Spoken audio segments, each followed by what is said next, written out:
Viva Voz, com Vera Magalhães.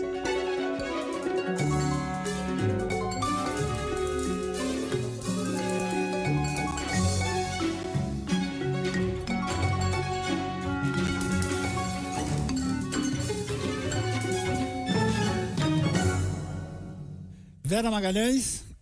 Oi, Sardenberg, boa tarde para vocês, boa tarde para os ouvintes e para quem também nos assiste, embora hoje eu não tenha conseguido conectar, tá com um probleminha no nosso sistema aí de vídeo. Boa tarde, Vera. Nós seguimos então com o áudio e estamos seguindo agora com o áudio e nós temos dois assuntos. O primeiro é a recuperação do Lula, Vera. Pois é, ontem eu conversei com integrantes da equipe médica que atende o presidente, Sardenberg, e havia um certo nervosismo por conta da necessidade de se realizar um novo procedimento, que de certa maneira também é cirúrgico, em tão pouco tempo. Mas eles diziam que isso já estava na manga desde o início, desde que eles decidiram pela intervenção na última segunda-feira ali, de emergência, essa sim de emergência, mas que dependeria de como o Lula se recuperasse. E que foi justamente o fato dele ter se recuperado bem e não o contrário que levou à decisão de que eles fizessem a embolização daquelas artérias da meninge. Pelo seguinte, em alguém que teve um acidente com sangramento no cérebro, como o presidente teve, existe um risco de até 20% de um novo sangramento num prazo aí de alguns meses.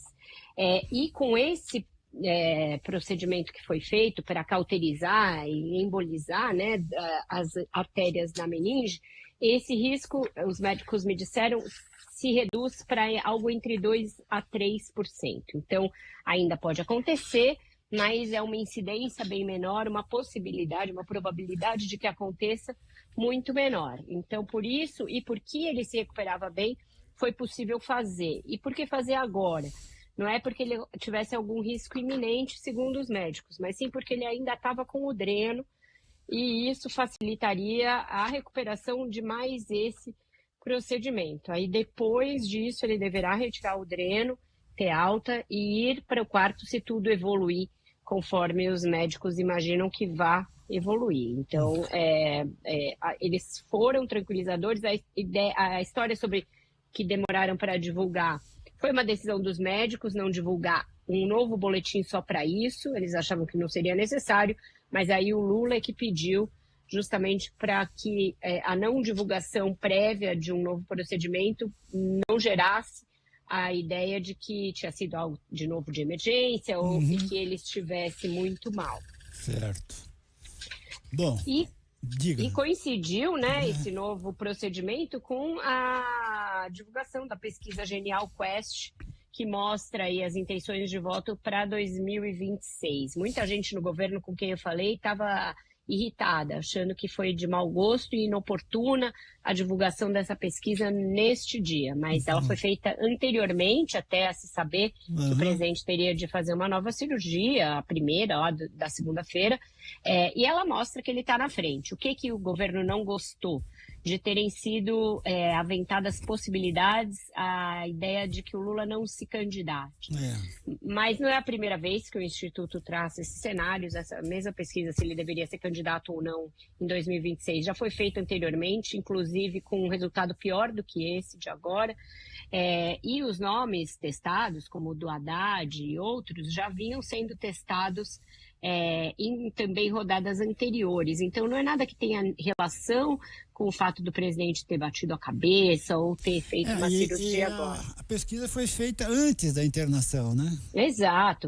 Ela foi colhida antes da internação e a divulgação é que estava prevista para agora, porque tem um prazo entre você fazer uma pesquisa, registrar, tabular e divulgar.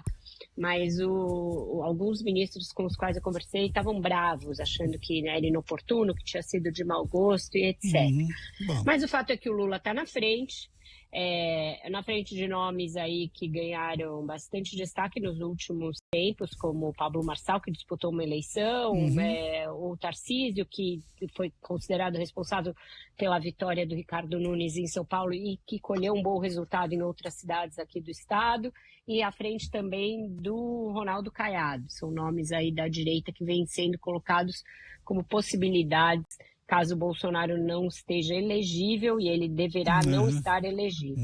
E do próprio Bolsonaro, o Lula pontua na frente também, e até o Fernando Haddad ganharia num segundo turno na maioria desses nomes da direita. Então, um resultado que não é ruim para o governo, e a aprovação do Lula em bases muito semelhantes às do ano passado, antes aí das intercorrências desse último ano. Então, terminou o ano empatando, Sardenberg, como se tivesse ficado no 0-0 nesse segundo ano de mandato.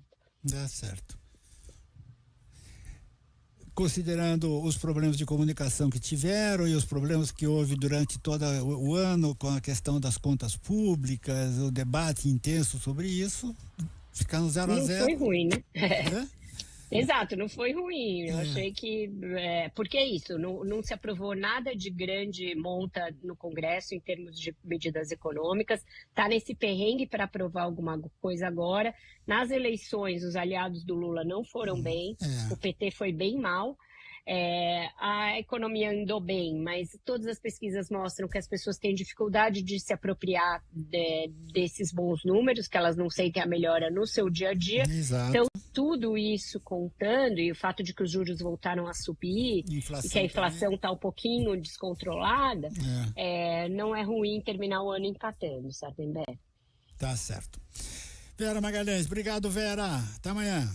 Até amanhã, um ótimo jornal para vocês. Até lá. Até mais tarde no Ponto Final, às 6 horas, com a segunda edição do Ponto Final.